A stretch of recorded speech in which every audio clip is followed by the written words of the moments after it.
I was the young girl who was designing the furniture for Barbie, not playing with Barbies as much as I was designing the furniture for her and what she was going to live in and how she was going to live. I used to drag my mother to upholstery classes, furniture classes.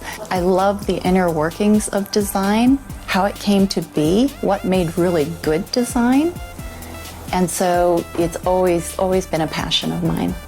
You ever feel like you're born in the wrong place and the wrong, yeah, that was me. And I mean, I used to go into Chicago a lot to the Mart and stuff, but the first time I came to New York, we came to celebrate birthdays and I'm like, okay girls, I'm staying a couple extra days because I want to go to the design centers. I get in the cab at 3 o'clock the next morning and he's like, where do you need to go?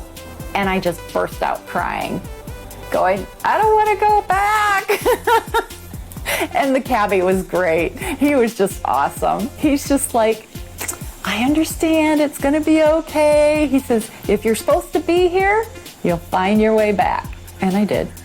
I actually grew up on a dairy farm. So I'm a farm girl. That's my background. But my mom always had certain things in the house, elements in the house of design. It was always really important to her and it was very important to my father. And so I would help her do wallpaper, I would help her reupholster pieces, you know, and so that's really where I got my bug, was from my mom. So they had an appreciation for aesthetics. So they both had a really, really beautiful eye for design, both clothing and interiors. Great way to grow up. But design in rural areas can be very conservative. And part of that's budget. And part of it is just comfort level. Even sometimes when they have exposure, because I would go into the market, find these amazing things, and I'd come back and I'd be like, oh, let's do the backsplash like this. This is gonna be fabulous. And they'd be very excited and go, oh my gosh, it's beautiful. It's absolutely stunning. I can't do that. I've never seen that before. My neighbors don't have that. And so part of that is knowing their comfort level. And I always try and stretch my clients a little bit. I want to get them a little bit out of their comfort zone because I want them to have something more than what they're thinking.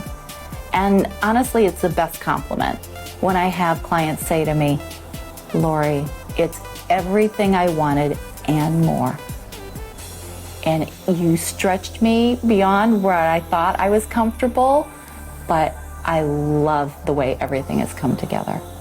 And I often have clients tell me that, you know what, I didn't think that that was really gonna be the direction I would go, but you were so right. I absolutely love it. It works so well for us. So design's fun. You can create or change people's lives. And I think that's the interesting part of it, you know, that I can have that much influence that I can actually change people's habits.